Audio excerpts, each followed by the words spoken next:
de cette énorme masse financière que certains appellent la mafia russe, mais qui est tout simplement le pillage de la Russie qui s'est produit en l'espace de 4 ans entre 1989 et 1993. Au moment où le mur allait s'effondrer, le KGB et la nomenclature russe, en l'espace de 4 ans, ils ont bradé à 10% de sa valeur les énormes stocks stratégiques d'aluminium, d'engrais, de diamants, de pétrole et les armes de l'armée rouge qui étaient en quantité considérable. Ils les ont vendus à 10% de leur valeur pour que la différence puisse être placée dans les paradis fiscaux en Suisse et ailleurs. Et cette somme-là, ça représente 500 milliards de dollars. Avec cet argent-là, ces gens-là qu'on appelle aujourd'hui les nomenclaturistes ont racheté la Russie, et ils ont racheté une partie de la Côte d'Azur, et ils ont racheté aussi une partie du pétrole en Angola. Ils ont fait un certain nombre de trafics. Ils ont même été jusqu'à racheter la plus vieille banque américaine, la Bank of New York. Alors là, les Américains ont dit stop quand même. On veut bien jouer avec vous, mais il y a des limites. On n'a pas vaincu l'URSS pour que vous veniez racheter nos banques. Donc, à ce moment-là, ils leur ont dit, mais les 10 milliards d'argent, les 10 milliards de dollars d'argent du FMI, ils ne seraient pas disparus par hasard? Alors, effectivement, ils étaient disparus. Et disparus par ce circuit-là. Alors, après cette sommation, dont vous avez sûrement beaucoup entendu parler, un mois plus tard, le FBI a reçu l'ordre d'arrêter l'enquête sur ces 10 milliards de dollars du FMI. Pourquoi? Parce que ce que je suis en train de vous expliquer, c'est que Guédamac, c'est, je vous ai dit, l'ex-KGB, le FSB, la DST, le Mossad, quelques autres services encore. Il est associé à Falcon, qui est branché sur les États-Unis, et on pourrait continuer longtemps comme ça. Donc en fait, qu'est-ce qui est en train de se passer depuis 3 ou 4 ans? C'est que ces nappes souterraines parallèles gérées dans l'orbite des lobbies militaro-industriels, des pétroliers et des services secrets sont en train de s'interconnecter. On a une mondialisation des phénomènes de criminalité financière ou d'argent parallèle des différentes nationalités. Et c'est ça qui est en train de se passer à travers des personnages comme Guédamac, qui est en quelque sorte le porte-parole de la masse financière russe. Donc on s'aperçoit qu'on est en train d'assister à une espèce de prise de contrôle extrêmement dangereuse, parce que la France-Afrique, qu'est-ce que c'était? C'était une raison d'État mise en place par De Gaulle avec des pratiques de voyous, des pratiques illégales de voyous. Mais quand vous avez des gens qui pendant 40 ans font des pratiques de voyous, eh bien ils deviennent des voyous. Un Sirvin, qui est un honorable correspondant des services secrets, il dit, mais j'ai de quoi faire 20 fois sauter la République, j'ai de quoi me payer toute la classe politique, ce qu'il a fait. Donc ce n'est plus la classe politique qui commande aux services secrets, c'est ces gens-là qui se mettent à commander à la classe politique. Donc tout ça est extrêmement inquiétant par rapport à notre démocratie, outre que ça contribue à détruire l'Afrique et à lui coller des dettes qui n'ont ni queue ni tête. Bon.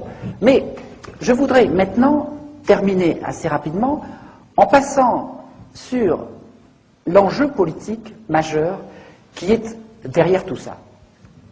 Derrière tout ça, il y a d'abord le problème de l'accélération incroyable de la délinquance, de la criminalité financière, de la dérégulation financière qui est en train de constituer un gouvernement parallèle du monde. Bon. Et une partie des événements récents s'explique aussi par cela.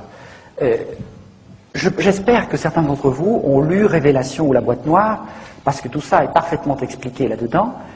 En fait, tout cela, la criminalité financière, peut paraître mystérieux, mais ce n'est pas si compliqué que ça. En fait, qu'est-ce qui est en train de se passer dans cette mondialisation négative?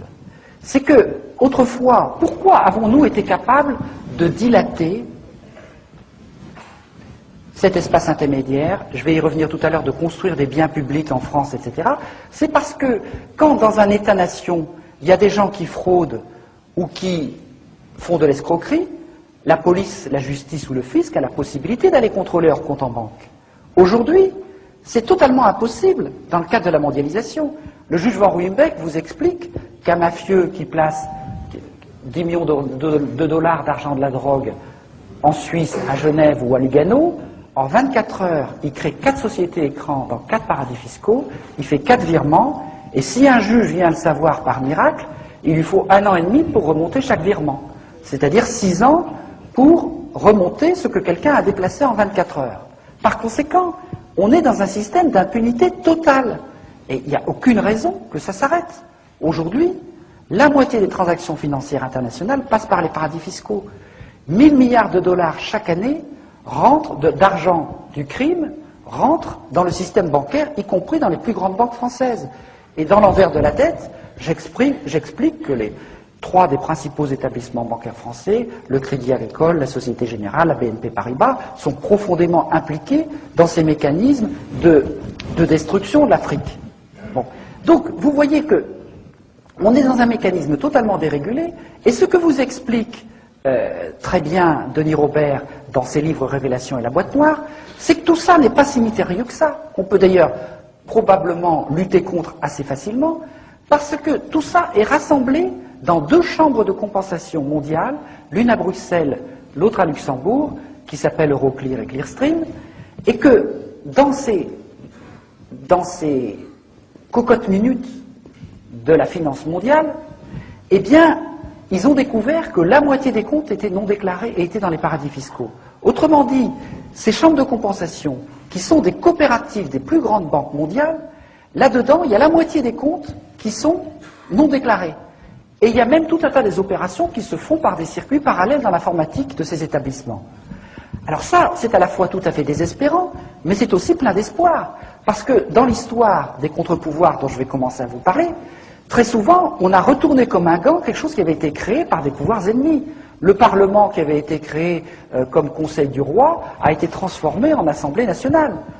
Eh bien, ces chambres de compensation qui gèrent la finance mondiale, il suffirait d'une volonté politique européenne pour les transformer en banque centrale sous contrôle public.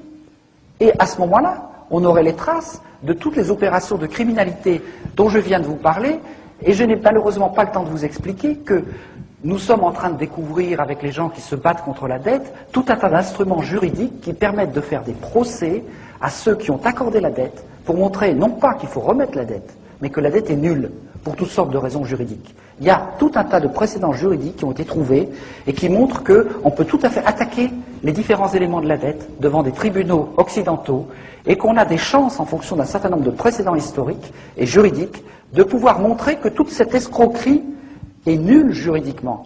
Donc, là aussi, c'est l'envers de la dette. Parce qu'on ne va pas se contenter de demander la charité et l'annulation de la dette, on va pouvoir l'attaquer.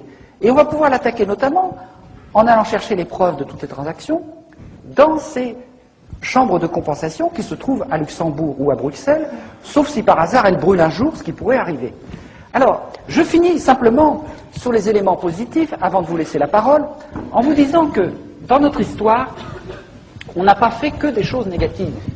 En 200 ans, on a quand même été capable, je suis obligé de caricaturer très vite pour laisser un peu de place au débat, on a été capable quand même de construire à l'échelle nationale ou européenne un petit peu de biens publics.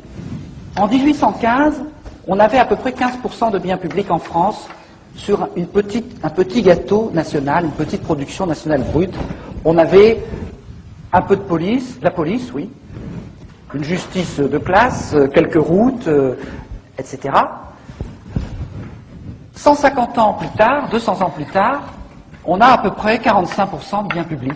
C'est-à-dire qu'il y a eu tout un mouvement social, des luttes sociales, qui ont exigé de la dignité, qui ont demandé de l'éducation, de la santé, des retraites, du droit du travail, des congés payés, etc. C'est-à-dire qu'il y a eu tout un combat pour la dignité, qui s'est fait difficilement sur la durée, mais qui a eu pour objectif de dire, mais attention, dans la richesse qui est produite, il y a de la richesse qui est marchande, des biens privés, mais il y a aussi de la richesse qui ne doit pas être de la marchandise, qui est beaucoup trop importante.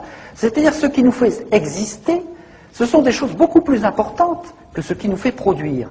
Et même aujourd'hui, il n'y a plus personne à la Banque mondiale, contrairement à ce que vous croyez, qui ose défendre le principe, ou contester le principe, qu'un peuple bien éduqué et en bonne santé est plus efficace économiquement qu'un